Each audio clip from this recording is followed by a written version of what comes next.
वसई विरारसह संपूर्ण पालघर जिल्ह्यात कालपासून सुरू असलेल्या पावसामुळे जनजीवन पुढे विस्कळीत झालेलं नाही। आज दुपारी 12 वाजेपर्यंत वसई विरार परिसरात कुठेही पाणी साचलं नाही। फक्त काही तुरळक भाग म्हणजे विवा कॉलेज परिसर असेल, डॉनलेनचा परिसर असेल, त्याच्या सखल भागात थोडंसं पाणी साचलेलं आहे। सततचा पाऊस पडतोय, परंतु वसई विरार परिसरात कुठेही मोठ्या प्रमाणात वॉटर लॉगिंग झालेलं नाही। तर दुसरीकडे डहाणूक असेल किंवा तलासरी असेल, त्या ठिकाणी पावसाने अक्षरशः हौदोस घातलेला आहे, पावसाने थैमान घातलेला आहे आणि या पावसामुळे पालघर डहाणूचं जनजीवन पूर्णपणे विस्कळीत झालेलं आहे। ट्रेन ज्या आहे त्या पूर्णपणे बंद झालेल्या, म्हणजे विरारपासून डहाणूपर्यंत ट्रेन बंद झालेली आहे। ट्रॅकवर मोठ्या प्रमाणात पाणी आल्याचं बोललं जाते उमरगावच्या तिथे, त्यामुळे लांब पल्ल्याच्या गाड्या ज्या आहेत अनेक रद्द झालेल्या आहेत। 7 ते 8 लांब पल्ल्याच्या गाड्या ह्या पूर्णपणे रद्द झालेल्या आहेत। अनेक ठिकाणी पाणी साठलेलं आहे।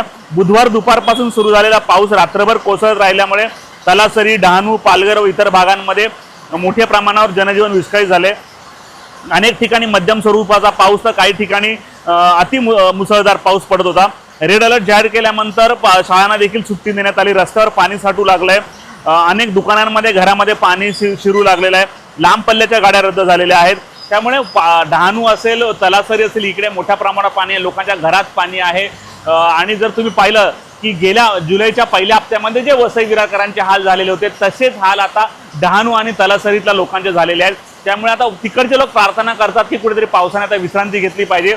अजून 1 ते 2 दिवस पावसाचा जोर असाच राहणार असं बोललं जाते, परंतु वसई विरारकरांनी सध्या घाबरण्याची गरज नाही। दुपारी 12 पर्यंत तरी परिस्थिती नियंत्रणात आहे, परंतु सध्या 10 वाजून 11 मिनिटांनी भरती सुरू झालेली आहे आणि जर पाऊस जोरात आला तर पुन्हा शहरामध्ये पाणी साठू शकतं। त्यामुळे तुम्ही देखील या पावसापासून अलर्ट राहा। HP लाईव्हसाठी प्रवीण नलावडे, वसई।